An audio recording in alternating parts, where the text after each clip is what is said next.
Η στιγμή της γέννας είναι ό,τι πιο συγκλονιστικό και υπέροχο μπορεί να ζήσει μια γυναίκα στη ζωή της. Η συντριπτική πλειοψηφία όμως των γυναικών στην Ελλάδα γεννάει με καισαρική τομή. Ή για να μην πονάνε με τους φυσιολογικούς πόνους του τοκετού. Σύμφωνα με πόρισμα του Γραφείου του Παγκόσμιου Οργανισμού Υγείας, στην Ελλάδα το 56,8% των τοκετών στη χώρα μας γίνονται με καισαρική. Από αυτές το 58,7% πραγματοποιούνται στα ιδιωτικά μεευτήρια και το 53,8% στα δημόσια.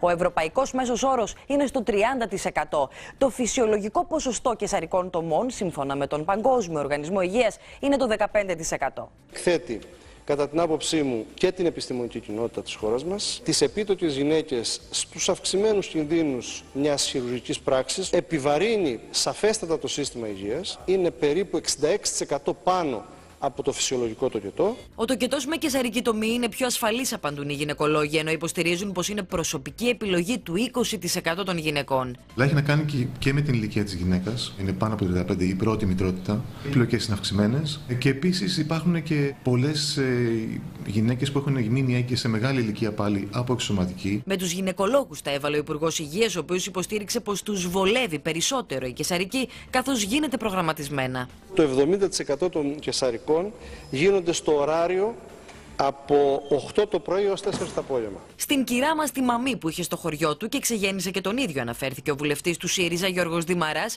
ο οποίος έθεσε το θέμα των καισαρικών στη Βουλή. Στα 300 και πλέον παιδιά δεν είχε καμία αστοχία. Το εκκοφαντικό ποσοστό αναγκάζει το Υπουργείο Υγείας να πάρει μέτρα για την άμβληση του φαινομένου, με καμπάνια ενημέρωσης, περισσότερους ελέγχους, αλλά και την επιβολή αιτιολόγησης των ιατρικών πράξεων.